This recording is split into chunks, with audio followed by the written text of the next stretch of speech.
Australian PR process ചെയ്യുന്ന കാൻഡിഡേറ്റ്സിൽ മെയിനായിട്ട് സംഭവിക്കുന്ന 5 കോമൺ മിസ്റ്റേക്സ് എന്താണെന്ന് നോക്കാം. ഒന്നാമത്തേത് ഇൻകൺസിസ്റ്റന്റ് ആയിട്ടുള്ള ഇൻഫർമേഷൻ. ഓരോ ഡേറ്റ്സും ഇമ്പോർട്ടൻ്റ് ആണ്. അതായത് നിങ്ങൾ ഇതിന് മുമ്പ് മറ്റൊരു വിസ അപ്ലൈ ചെയ്തിട്ടുണ്ടെങ്കിൽ ആ ഡേറ്റ്സ് പറഞ്ഞിരിക്കുന്നത് കറക്റ്റ് ആണെന്നുള്ളത് തീർച്ചയായും ഉറപ്പുവരുത്തുക. രണ്ടാമത്തേത് മിസ്സിംഗ് ഡോക്യുമെൻറ്റ്സ്.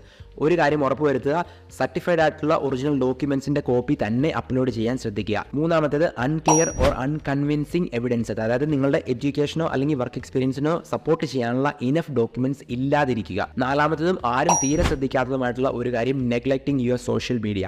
നിങ്ങളുടെ സോഷ്യൽ മീഡിയയിലെ അപ്പിയറൻസും സോഷ്യൽ മീഡിയയിൽ നിങ്ങൾ പറഞ്ഞിരിക്കുന്ന കാര്യങ്ങളും ഒക്കെ തന്നെ നിങ്ങളുടെ PR ആപ്ലിക്കേഷനിൽ റിവ്യൂ ചെയ്യപ്പെടാനുള്ള സാധ്യത വളരെ ഹൈ ആണ്. അഞ്ചാമത്തെ കാര്യം എന്ന് പറയുന്നത് നിങ്ങൾ തന്നെത്താനെ ചെയ്യുക എന്നുള്ളത് റിസ്ക് ആയിട്ടുള്ള ഒരു ഫാക്ടറാണ്. ഒരു മൈഗ്രേഷൻ ഏജൻറ്റിനെ ഏൽപ്പിക്കുക നിങ്ങൾക്ക് തന്നെത്താനെ ചെയ്യാനുള്ള ധൈര്യമില്ല എന്നുണ്ടെങ്കിൽ. പക്ഷേ എന്നിരുന്നാലും എൻ്റെ ചാനൽ കണ്ടു കഴിഞ്ഞാൽ നിങ്ങൾക്കറിയാം എന്താണ് ഞാൻ ഫോളോ ചെയ്ത പ്രോസസ്സ്, ഞാൻ തന്നെത്താനെ എങ്ങനെയാണ് ചെയ്തത്. അതുകൊണ്ട് നിങ്ങൾക്ക് സ്വന്തമായിട്ട് PR നേടിയെടുക്കാൻ സാധിക്കുന്നു.